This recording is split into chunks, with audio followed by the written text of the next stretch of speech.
Good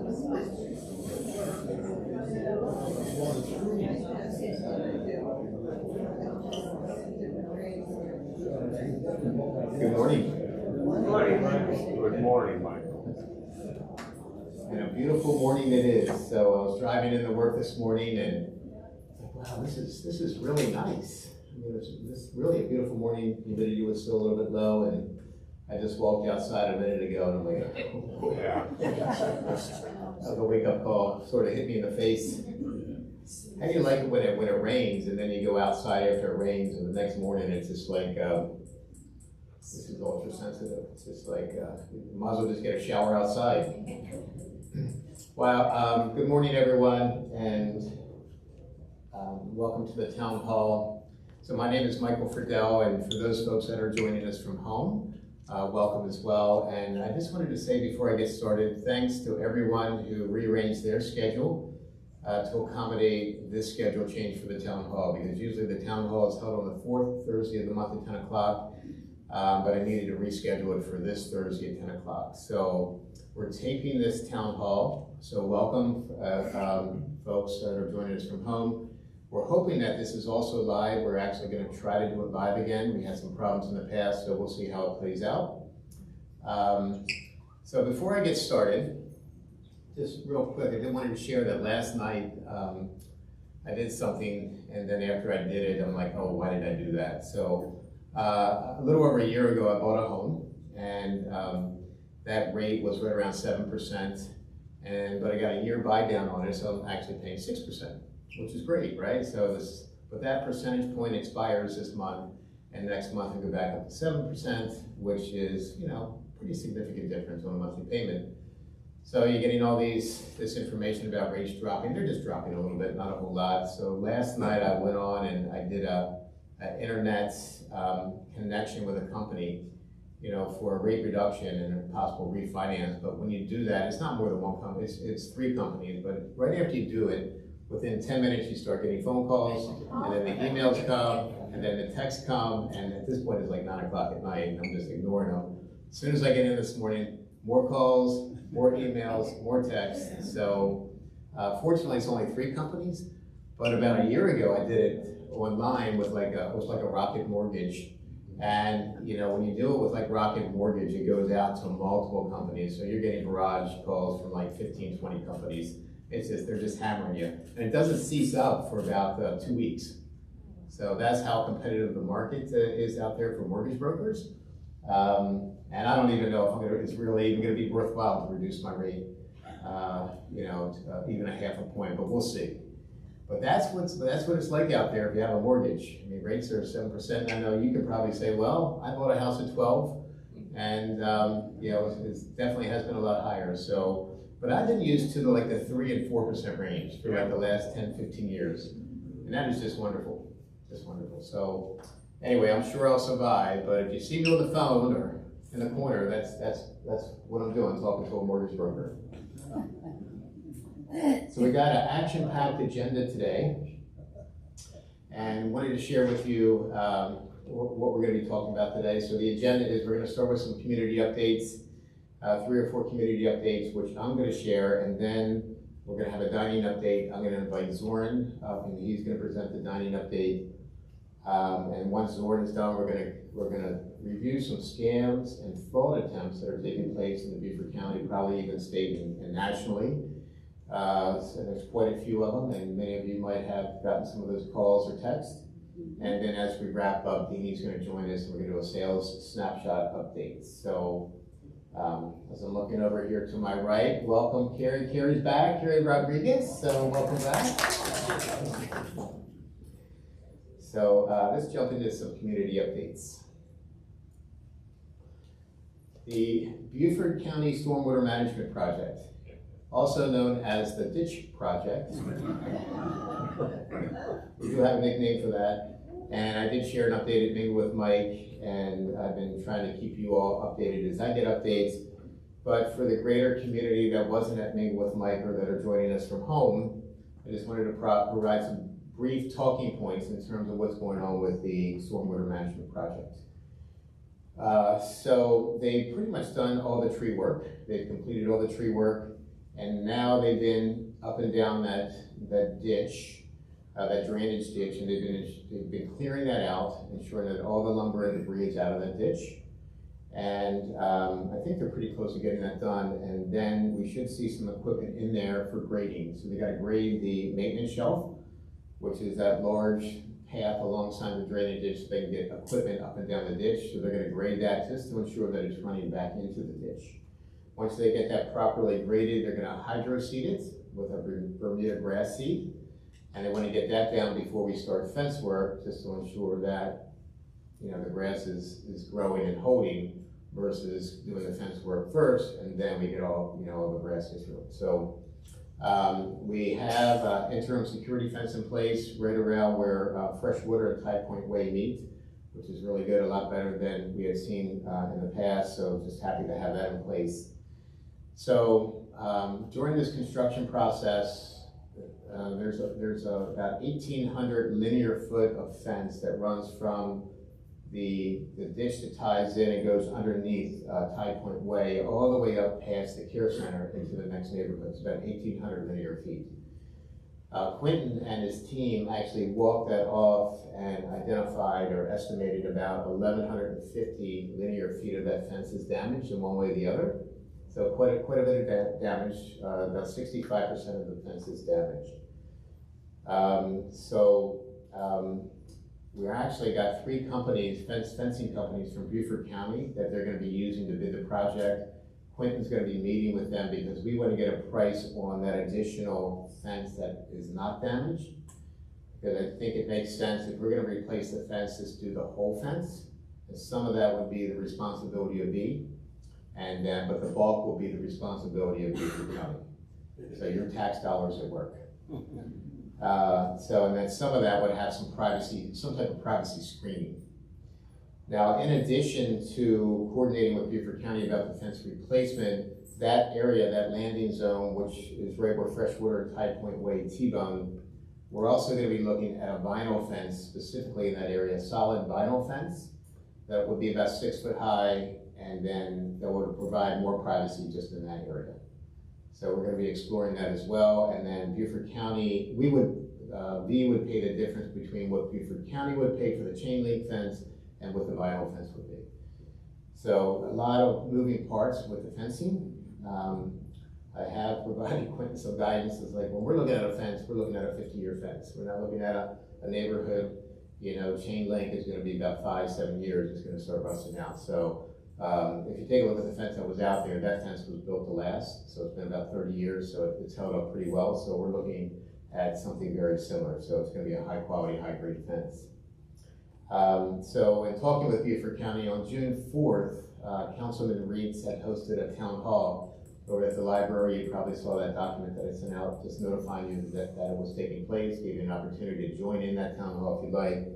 But Beaufort County representatives were there, including the county administrator, Tom Moore, and then they had the project manager there and some engineers, and then their stormwater manager was there as well.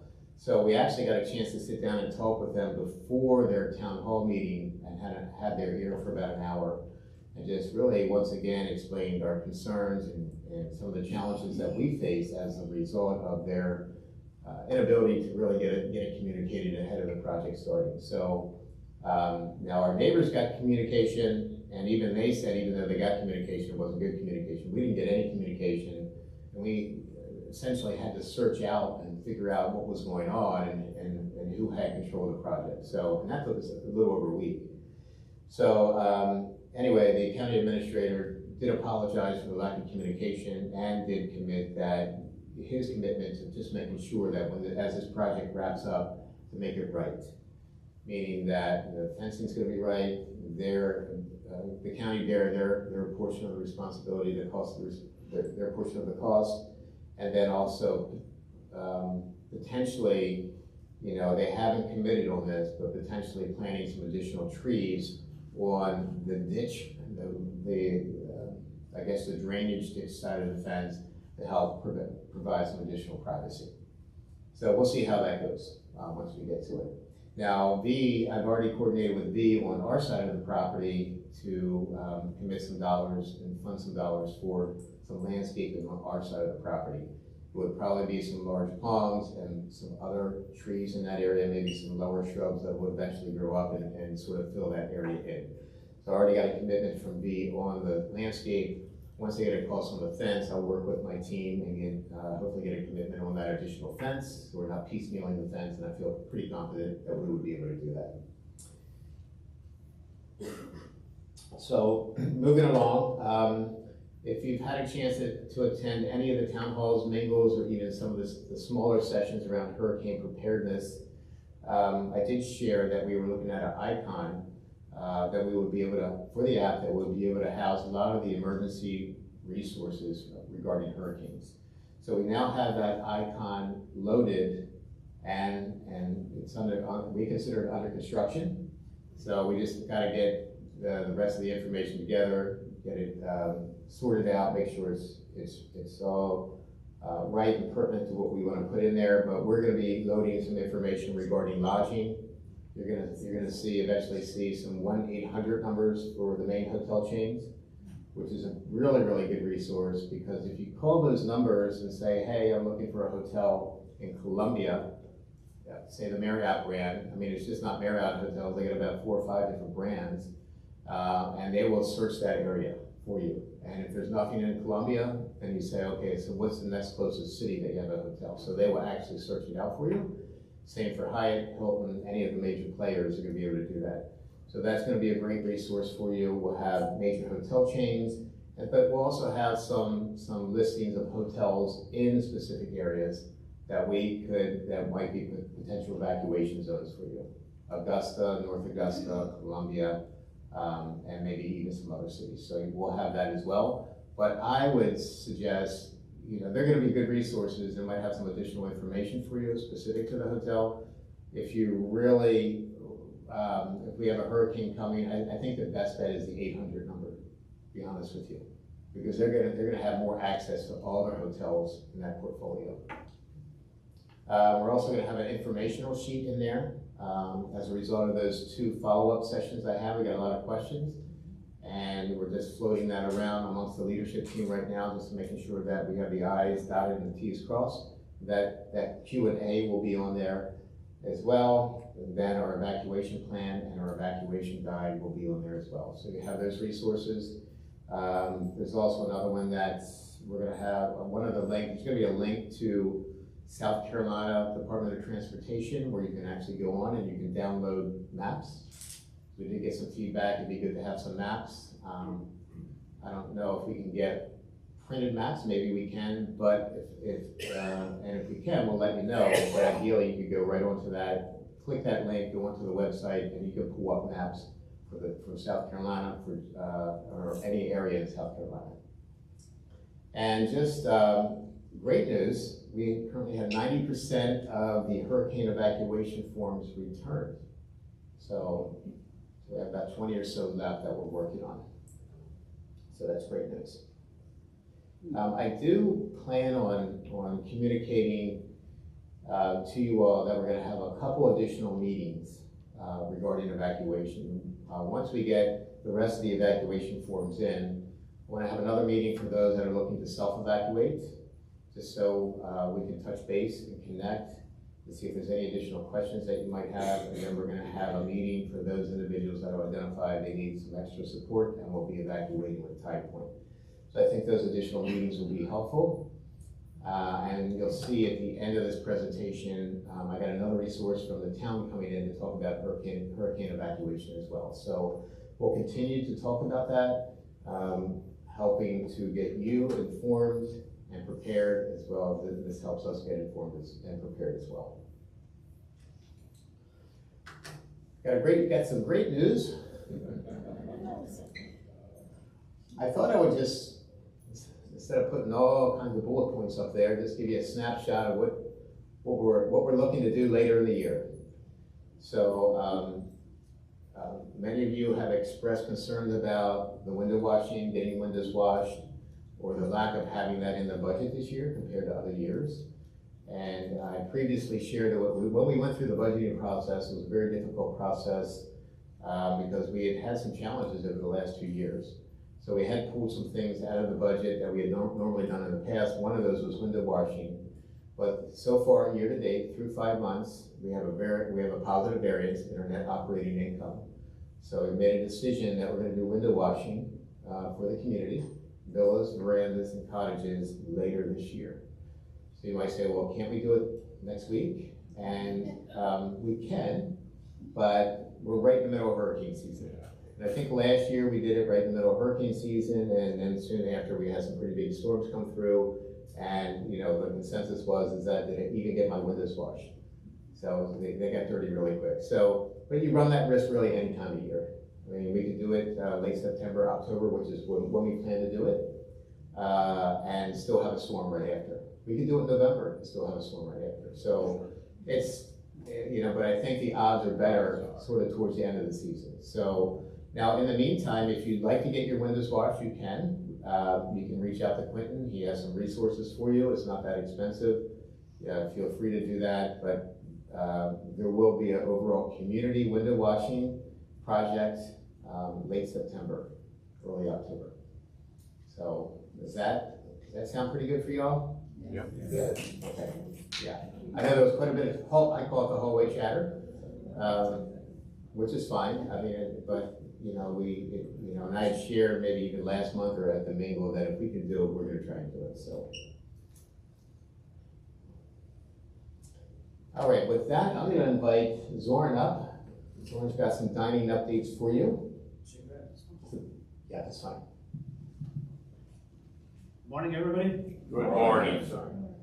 Thank you all for being here. Excited to be here and share some updates. My name is Zoran Wojnovic. I'm Director of Dining Services. For those who I maybe haven't had a chance to meet, again, thank you for being here. What I wanted to talk about, of course, the newest addition to our dining offering that will be coming soon is the fast casual menu and offering. Fast casual meaning offering that will consist of simplified, quick dinner service. So we are planning on, as we mentioned last time in town hall last month, and then also in the mingle with Michael. Michael mentioned late July. So sort of a more exact timeline coming now. July 21st is going to be the date. It's a Monday. It will be sort of a soft opening. So that's the week of 21st, and we will kind of test it out. Over the next couple of weeks, Chef and myself, we will work on ironing the final details on some logistics and the menu items. And then we will prepare ourselves to invite some of the members of our community to join us for this soft opening. Not sure exactly how's it gonna look, but it might be probably just a couple of nights or 3 nights, or maybe even the whole week. We'll see once we iron some logistical details about it. After we do the soft opening on the 21st, we're planning on going live following Monday, July 28th. As you can see over there, menu communication, same cadence, meaning menus will be published weekly, just like we do currently for all of our dining menus. So usually by Thursday, we'll have the menu for the coming week. That is the plan for now. With that being said, fast casual will not be offered for online ordering. It will only be available at our location, which is going to be the club room. Some of the facts about this that we already talked about, what it is a faster, more convenient dining option, more convenient in a way that is quick, provides quick service, no reservations needed, and allows a relaxed dress code, club room breakfast code. So allows everybody to just come in, quickly grab a bite and leave. If you're out throughout the day running errands, playing golf, playing pickleball, And then you don't feel like, oh, now I have to go home, I have to go change, I didn't make a reservation, what do I do? Well, here's the solution. So fast casual will be available in the club room every night from 4:30 to 6:30. So a little 6:30. earlier, but it's a nice early dinner opportunity. Menu style.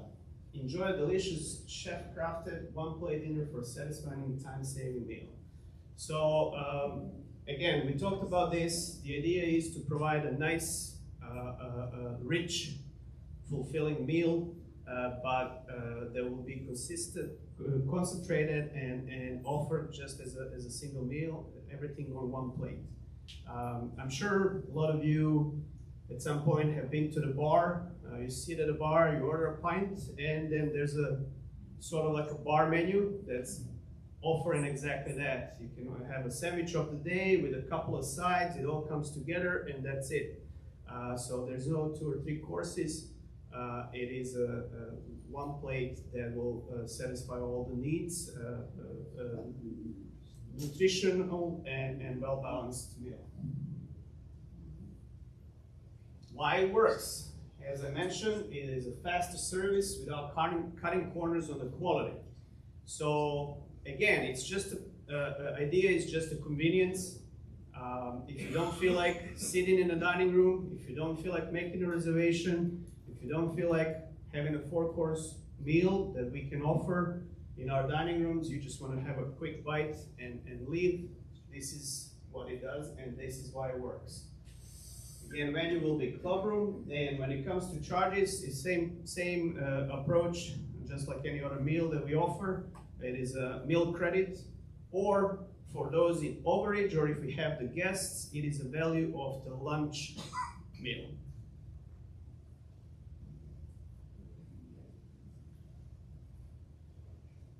The venue.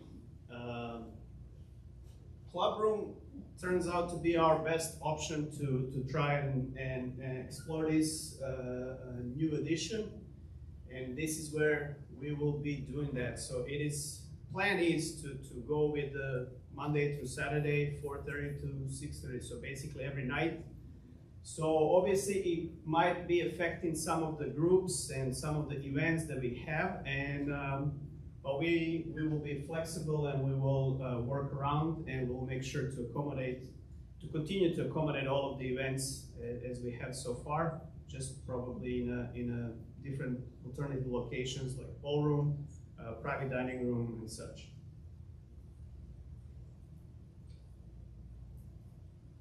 Some of the menu examples, you've seen this before, we talked about it, so some of the ideas, poke bowl, you get some starch, you get protein, you get some vegetables, you get the sides, crab cake sliders, gnocchi platter, things like that, burrito bowls, and again, like I said, there will be a sandwich of the day or a burger of the week and stuff like that.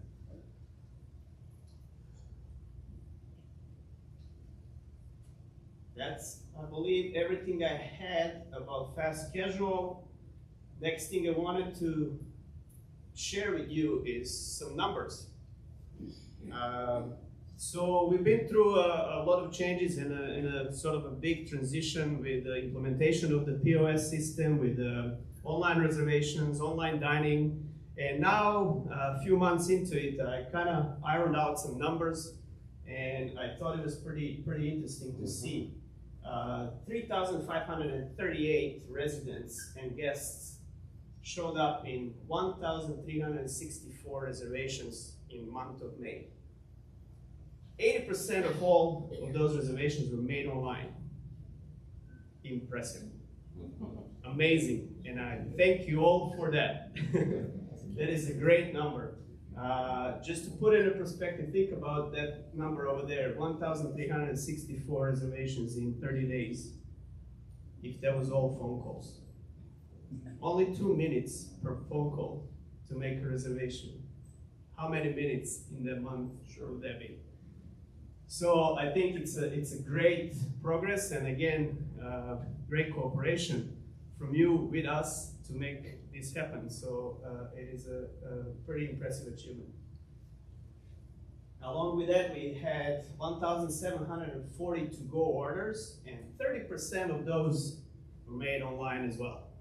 So again, pretty solid numbers and pretty good numbers showing that those small applications actually do work and work for your benefit and do work for us. We also had over 3 inches of rain in month May and 19 rainy days. And we all do remember that a couple of those days were pretty heavy on us. So we had a little damage in the kitchen, and once again, I want to take the opportunity to thank all of you for the understanding. During that period of time, we did have our wind down canceled, so it was a lot of modification that we endured through our service. So again, thank you all for bearing with us, but we're back on track. June is here, wind down is next week. We rolled out our monthly themed buffet for the first time this month. We're gearing up for next month. We rolled out our Sunday brunch buffets. I'm hoping that everybody's enjoying that. So luckily we're done with the rain issue until hurricane. Speaking of reservations and online ordering, I just wanted to kind of revisit a couple of things, and as there have been some questions coming my way. One of the questions that's coming up is regarding the editing the reservations. So for instance, this is how it looks when we do have a reservation, right? This is, as you can see in the blue, it says schedule. So when you look at your application and you click on reservations, if you check schedule, it will show you all the reservations that you already have on the books. Whether you personally made that reservation, just like James Bond in this case, or if somebody else makes that reservation for you, it should show up on your phone, on your device, on your application.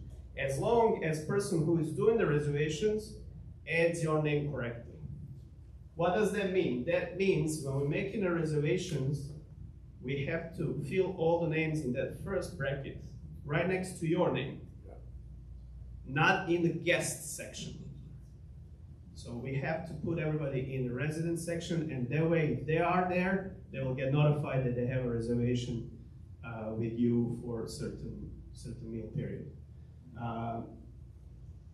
If you add residents as a guest, then they won't be notified. It will just, if you notice that you have to type in a full name, you know that you're in the wrong field. If you're typing it in the resident section, the moment you start typing, sort of a drop-down menu will populate with the names that will match what you are typing, and then you can just select the name. And that's a good indicator that you are in the right spot. A part of that, the question that I keep getting is about editing the existing reservations. So issue that occurs occasionally, what I'm hearing is we have an existing reservation for a certain date, for a certain time, for a certain amount of people. And people ask me, so I'm willing to edit my reservation because one person dropped. So I had four people on my reservation. I wanted to change it to 3.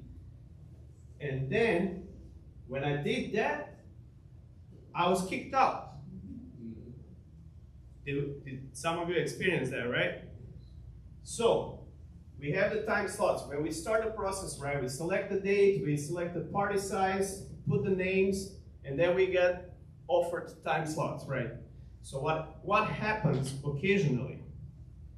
If we have, so each time slot for the reservations, just to give a little segue here, each time slot for the reservations, we allow 16 seats per time slot. So that's 16 seats in one dining room, 16 seats in the other dining room. So it's 32 people per every 20 minutes to get seated.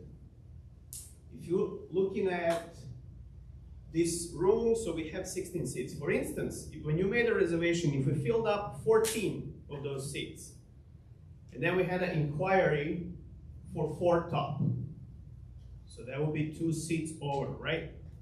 You already have your reservation for 4. We are able to allow these 2 additional seats to be added. So we work with that, we do allow ourselves maybe 10 to 20% over, so 1 or 2 seats over per time slot, we can handle that. So if we have 14 seats booked for 5:20, and we get a request for a 4-top, so we have 2 seats available, we can approve these 2 additional seats. So there will be 18 seats. And then at that point, if you go to edit your reservations, once you put it in that editing cloud, it pulls it out of the actual count as if you're making a new reservation. Even though you drop in the name from 4 to 3, but once these 2 additional seats are added, you end up in overage. And you get kicked out and you're like, what's going on with my reservation? So system works with those numbers. So at that point, the best thing to do is just to give us a call and we will handle it for you. We will make the adjustment for you. You're not gonna end up without your reservation, just give us a call and let us know, then we will accommodate. Does that explain a little bit what happens? Yeah. So don't be there wondering, the system is not gonna let you, that time slot is just gonna disappear. But if you give us a call, we'll be able to put you back on. Why doesn't the party size drop automatically to 3?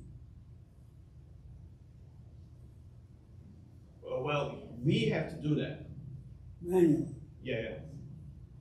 You go in there and you adjust to whatever the changes you're making.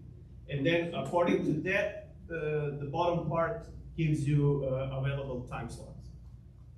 But I'm noting that the community members are only 3. So it seems like a small... 3, and we have a guest. 3 community members and we have a guest. Yeah. In this case, yeah. Right. Yeah. All right, next quick reminder and refresh. I wanted to just mention a few details regarding the online ordering. As you can see on this screen, we're already in the process of selecting our menu. In the middle of the screen over there, we can see now ordering 4. You can see a little arrow next to the James Bond's name. So if you selected, when you started the ordering process, if you selected you and your spouse or your guest, there's 2 of you. So using that little arrow next to James Bond's name, you can change who you are currently ordering for. So it says now ordering for Bond James. Here is our menu selections. Currently underlined one is the current menu with the items available on that menu.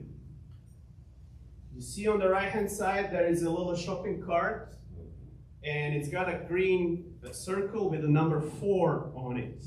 So the moment we start a reservation, if we're doing, the ordering process, if we're ordering for 2 people, your starting point will be number 4. We have 2 meal credits and we have 2 takeout fees already in your cart. So your starting point is 4. The moment we start adding items, for instance, assorted rolls, the very important part is for each item that we select, when we get to this screen, we gotta make sure to click on that add button. Once we click on add button, we put it in our cart, we can see the little green number now is showing 5. That's again indicator that we successfully adding our items to the shopping cart. And after that, we just submit our order and then we get our confirmation and we're good to go. The reason I wanted to just quickly mention this, sometimes it happens that we receive empty order. And sometimes residents say, well, where's my order?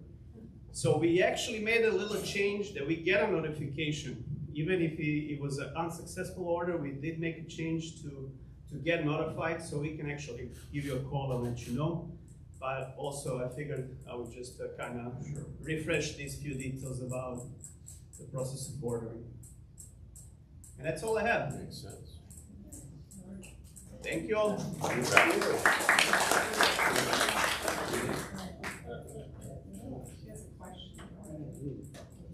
Yes, ma'am. Why can't we order holiday meals on the app? What's the rationale? Like Father's Day, you couldn't do it on the app. You had to call in and come back. The reservation. So the holidays, all the major holidays are blacked out on the application just because of the big popularity. We get a lot of guests, and we do modify time slots and the seatings for those events. So that's why we can't order on the app. That's why you can make a reservation if that's what you're talking about. You can make a reservation, you can call in a reservation, but you can't do it on the app. Yeah, that's what I'm saying. So because we modify the seating arrangements, time slots, and durations, that's why we kind of do not allow it on the app, because the app is set in a certain way. Like I said, only 16 seats per 20 minutes time slots.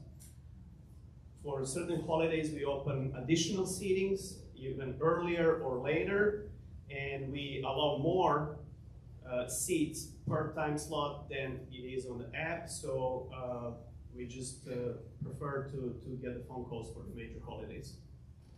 Yeah. And we continue to open reservation windows for those major holidays 2 weeks in advance. Yes, ma'am. When I check on scheduled reservations, if I check after 4, there's nothing there. It's like they're gone. And sometimes I forget what time I have a reservation and I need to know, and it's gone. That's interesting. For that particular day, if you have a reservation for that night, Yeah, Should be and there till after the time. 4, should be there all day. I'll have a look. after 4, it's still there? It should be there. Oh, okay. Unless we clear it, but we wouldn't do that. Okay. Might you clear it when you make that the reservations for the host? I don't think so. I don't think it does. I've seen it on my phone until the exact time to go in. Now, 6 o'clock, your reservation, 6 o'clock, bye-bye, it's going now. Yeah.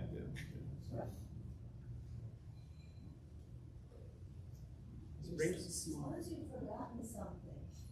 You have to go all the way back in and edit. You know, you finished with your orders and you've forgotten to put bananas or something. Great question. I don't have a slide right here to show, but when you're done with your order, you can always, before you submit, you can see what you selected and you can edit. Yeah, there is so under each name, that will be the last screen before you confirm and submit your order. Under each name, there's a little pen for editing, or a little, like a trash can to delete the item. Yeah, and it will let you go, automatically get you back on the menus. Yeah. Good? Thank you all.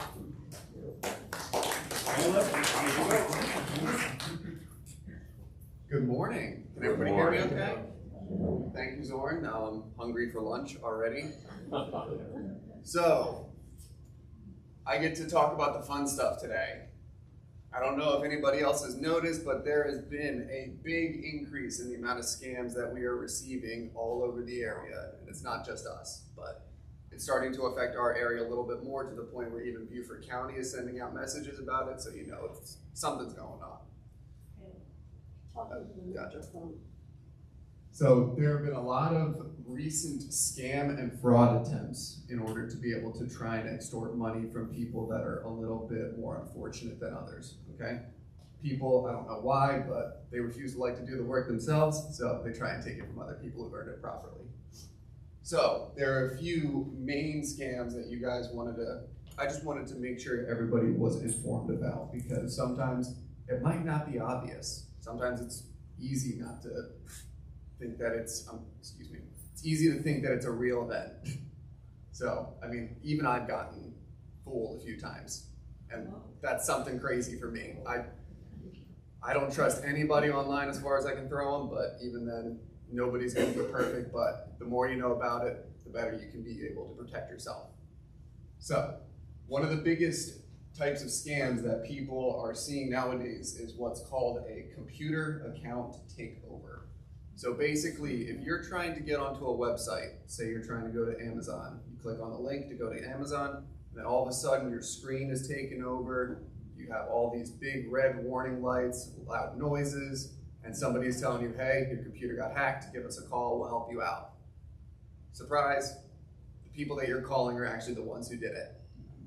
So if you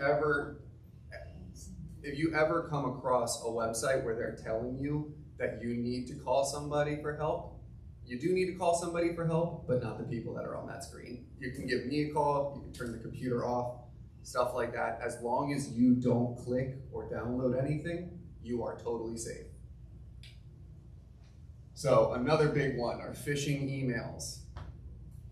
So when you get an email from somebody, when you read that email address, you might think you know who it is. But there are ways where you can go in and actually change your email address to look like it's coming from somebody else. And especially even for us employees, we get put through phishing training all the time. I was gonna say, I got one last week and it almost got me, but it didn't. So whether it's somebody reaching out saying that they need help, or it's some prince from Africa saying that you won $1 million, it's probably not who they say they are. Right. I cannot emphasize this enough, but if you're not sure who the email is from, if you're not 100% sure, just don't even open it. Yeah. If you're curious, you think it might be real, you can open the email. Just don't click on anything else inside that email, because after that, that's where the real problems begin. You can't infect somebody's computer just by reaching out to them or looking at something. But if you look at something and then download an extra file, that's where it can be dangerous. Jury duty scams, I haven't seen on the uprise in this area. I'm not sure if anybody here has experienced it, but most of the time that's not a very common one that they use, but it's just something you would like to keep an eye out for. Next up, law enforcement impersonation. Again, sometimes people will give you a call. This is one of the ones where they'll probably call you out of the middle of nowhere, say, hey, this is Officer so-and-so. They might say you have a ticket. They might say you have done something and you need to call them or send them money. It's not real. They're not going to reach out to you through a phone call. And if they do, they'll ask to meet up with you. I do want to say sometimes you cannot trust the caller ID or that phone number. Again, nothing is 100% certain. If you're not sure, don't answer it. And if you do answer it and you're not sure, just hang up on them. What are they going to do? Call you back and leave you an angry voicemail? That's fine. Government impersonation. This one and the next one are the two biggest ones that I've noticed going on and up in the past, I would say, 6 months or so. So people will reach out pretending to be the IRS, Social Security, or other government agencies such as Medicaid, Medicare, stuff like that. And again, they're preying on the fact that they get somebody confused. If you're not sure, call somebody and find out. You get an email, they say it's Medicare, but you might not think it's Medicare, they'll reach back out to you again. It's not gonna be something that's so short notice or so urgent that it's a big problem. Toll violation notices. Has anybody gotten those? Because I've gotten like 14 in the past 2 weeks. All the time. So the thing is, with those toll violation notices, they look really legit. It's difficult to tell sometimes, because again, that's the one that almost got me. They called me and it was right when I got my truck. I drove my old car to Pennsylvania, came back, and then I was like, wait a second. I went through Delaware without paying any tolls. Uh-oh. And then I got that message and I looked and I was like, man, I didn't realize that the US, like the toll service would reach out through telephone now, because I thought it was always through mail. So I searched it up. Turns out they still only do it through mail. They won't call you, they won't text you, they will send you something through the post office, because that is one of the more secure means of delivery. Granted, it's not foolproof, because as soon as we get on to the next one here, check fraud. What was the cryptocurrency you had over there? Was cryptocurrency on the last slide? Oh, okay, sorry. Cryptocurrency scams. Is anybody here trading in Bitcoin? No? Is anybody mining in the backsides? No. So, Cryptocurrency scams, that's not really a huge issue because when you get into a lot of cryptocurrency websites, the encryption behind it is really, really secure. Granted, it's not perfect, but cryptocurrency, it's a little bit difficult to tell, but 9 times out of 10, it's not something you want to pay attention to if somebody is reaching out to it. Excuse me. Thank you, Soren. Okay, so check fraud. This has been going on since checks were created, and as much as we like to trust the Postal Service, sometimes some things happen. People will take checks from mailboxes, and then they'll be able to alter them and fraudulently cash your checks. I can't really provide too much insight on this because that's not really cybersecurity. That's where my expertise ends. But we do have some resources at the end of this slideshow to be able to give you some context if that is something you feel like you might be experiencing or something you want to get some more information about. Same thing with Medicare, Medicaid fraud. I did touch on that. So they'll offer free equipment or services in exchange for your Medicare or Medicaid numbers. Don't give that to anybody, please. I was gonna say, a hospital might ask you for it, but in that case, it's a little bit different. You know who you're talking to. So if you're not sure who the other person is, or you think that they might not be the most trustworthy person, just don't do it, please. Door-to-door scams, thankfully, Mike Lebrecht at the Gatehouse is doing a good job. You guys don't have anybody knocking on your doors trying to sell you stuff. And then online wire transfer scams. So some people are being tricked into wiring money for fake emergencies, online purchases, or phony investment schemes. That's just sort of a catch-all term for if they call you and they ask you to transfer money, whether it be through Zelle, a money transfer, money order, anything like that. So again, with all of these items, here's how you want to protect yourself. Do not ever share personal or financial information with unsolicited callers or emailers. If you wouldn't tell it to somebody sitting in front of you that you trust, don't tell it to them. Be cautious of urgency. So when you get into a lot of computer scams, you always see the big flashing red lights, the warning signs, the quick call us before something happens. That is how they get you to make mistakes, because when people are scared or in a hurry, that's when you don't notice that that number might not be the number that you should call, or that's not the email that you want to send that to. Verify identities independently and do not rely on that. Again, IP addresses, emails, telephone numbers, caller ID. There's people smarter than me out there that can make it look like you're getting a call from the president, but it might not. It's probably not him. Probably not. Probably not. I don't know. Some people here are important. You never know. So here's another good one. So when it does come to your credit or cyber crime, a lot of banks and a lot of credit unions and your major bureaus, they all have a lot of resources because it creates a problem for them just as much as it creates a problem for you. So if you feel like you might have had something happen, don't be afraid to reach out because they can always do a check, they can lock down your stuff, and it's better to be safe than sorry. And then this one, I feel like this goes without saying, but don't click any links or download anything that you're not 100% sure of.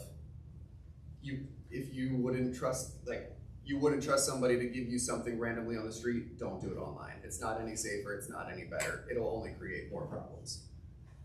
And don't be don't be afraid to report any suspicious activity. If you're not sure, give me a call. Send me an email, put in a request. I'll come by and I'll take a look at it. I've had so many cases where it looks scary, it looks really difficult. It'll get people confused, but as long as you take a breath, cool down, look at it, take your time, everything will be okay, and that's no worries there. So if you feel like you might be targeted for scams, might be higher risk for it, don't be afraid to contact the Beaufort County Sheriff's Office at their non-emergency number. They have a lot of resources to get you guys taken care of. Carrie, I believe we refer people all to, whenever we do have people that do experience scam calls, that's where we send you. There's not too much that we can do aside from just trying to secure things as best as possible. Please don't be afraid also to file a report with the FBI's Internet Crime Complaint Center or the Federal Trade Commission, because that's how these people end up getting shut down. Because eventually, the FBI, they don't let these guys go because they create so many problems for people in the United States. So, if you have any questions, comments, concerns, please don't be afraid to reach out to me. I would be more than happy to come out and we can talk about if you think you might be getting scam calls, emails, whatever. I'll do my best to help you out to prevent it from happening in the future, and we can always look at alternative sources in order to prevent these things from happening in the future. Are there any other questions? Thank you, sir. Okay, I'm gonna pass it on to Dean to do-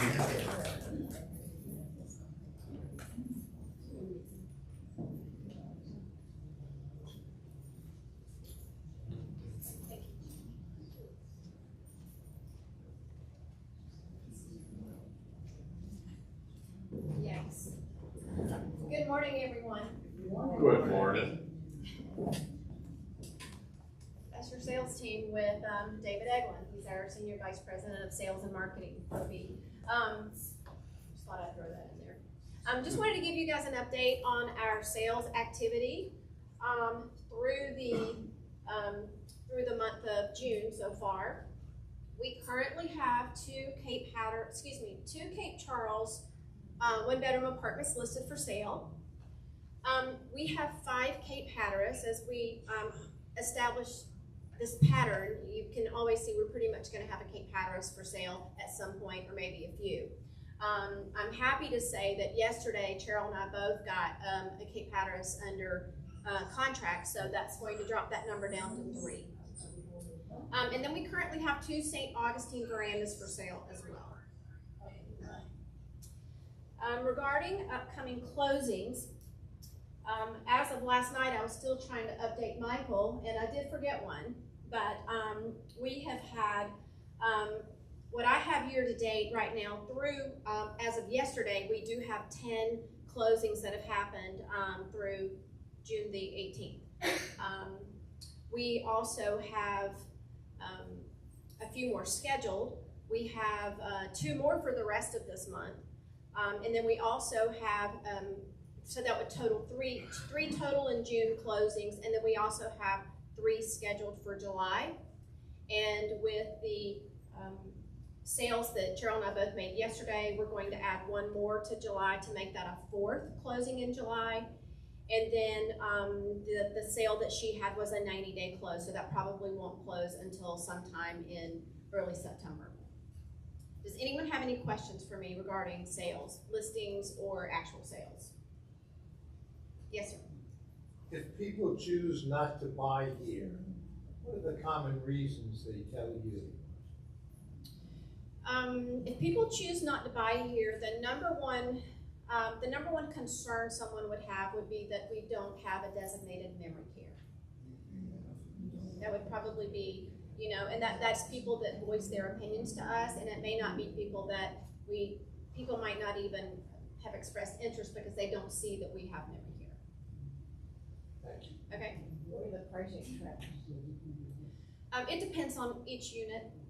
So if we look at, we have 10 different floor plans. If we look at 9 of the 10, we probably are, the trending is higher. Your percentages are higher, the prices are selling for higher. When we have 5 of one floor plan, the prices are going to pretty much stay the same. They're going to be steady. They're not going to improve greatly. If you have 1 of that floor plan, you only have 1 listed for sale, then the demand goes up. So we'll typically get a higher price for that. Supply and demand. Anyone else? Yes, ma'am. When it says it's scheduled for May, but it's now it's either not happening. No, it's, so as I just mentioned, we have, as of yesterday, we have 10 that have scheduled close. So just disregard that May. We've got 10 year to date. with 2 more happening in June. So we haven't counted those 2 yet because they haven't actually closed. And then we have 3 more for July. We're not counting those in the year-to-date because they haven't actually closed. Oh, okay. So those, we have 5 pending right now. So 10 actual sales actually closed, with 5 pending the rest of June and the month of July. Everybody else okay? No other questions? Okay, thank you all. Thank you. Thank you, Dee. You're welcome.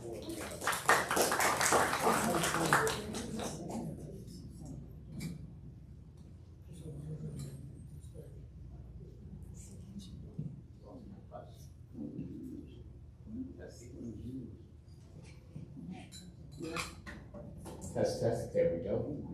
So thank you to our presenters today. Some great updates for dining, and then scams and fraud activity. It's just some craziness out there. I don't think I go by a week without seeing a text come through for something regarding a toll, unpaid toll. And I see it actually increase as I travel or rent a car in another state. I don't know how they pick up on it, but the activity increases as well. But I would share that, I mean, that was some great information that you shared. That's also available on the Beaufort County Sheriff's website. We're actually going to send that out to you as well. And then Caleb's got a cover letter to that we're going to be putting in your mailbox. So appreciate you putting that together, Caleb. Thank you, Deanie, for the sales update. We have, as I wrap up, some really great resources here. So we got ex-police chiefs. Michael in the Big House is a former police chief. We have former policemen, former Homeland Security officers that actually patrol our community here. So we got some great resources. So not only is Caleb a resource, but we have Michael, our security supervisor, is a resource as well. Just escalated. I also did a little research online yesterday before this meeting. And if you go and if you Google scam activity in the Beaufort County area, you're going to see all kinds of information pop up. 100,000 locally. Woman lost $100,000 due to a scam, or man paid $7,000 due to a scam. So you're going to see all this information pop up. So just recognize that we got a lot of resources, and just be more cautious than ever. When I was in Texas, one of our residents came down to see me, and she said, I think I've been scammed. I got a call from a young lady who sounded just like my granddaughter. They said, my car is broken down. They said, I need a new transmission, and it's going to be $4,500. Can you wire me the money so I can get it fixed? Sounded just like her granddaughter. So she wired the money. And of course, it was a scam. So, I mean, it can happen just that quick. I would also say that just be careful when you're mailing stuff, that you have it in a security envelope. I personally had, when I lived in Maryland, my wife was in Maryland, I was in Pennsylvania. There's a couple tolls in Maryland that you have to go through, and we bought some toll tickets. We're gonna have to send them to the other individual. I had them in the mail, and she never got them. So it was like $50 in toll passes. So you just never know. I mean, you think the mail's safe. Generally it is, but you just never know. So as I wrap up, is there any additional questions that you might have? Okay, well, I have just a couple other pieces that I want to share with you. The next Mingle with Mike, which is on Thursday, that's going to be... We already had it. I'm looking at the slide here, and it says July, okay. It's gonna be Thursday, July 10th, not June 12th. So XX, Mingle with Mike, second Thursday of the month. We're gonna have a special guest. Tom Dunn's gonna join us. He's the Chief Emergency Manager for Hilton Head Island. He's the go-to guy in terms of emergencies on Hilton Head Island. He's gonna be here right in this ballroom. I'm going to open up the meeting, then turn it over to our special guest, Tom Dunn. So he's going to share some updates and some information about Hilton Head evacuation, the reentry process, and recovery process. So that's, I'm sorry? Will you videotape that? We could videotape it. Yes, please. Yeah, we could videotape it, yeah. And then on July 24th, I got this slide right, July 24th, 10 o'clock, right here in this ballroom, which is the fourth Thursday of the month, we're gonna have our town hall meeting. So looking forward to that as well. And then we do have some time for additional questions if you all have any. If not, we'll wrap it up. Anybody have a question? Okay, well, thank you very much. Have a good day.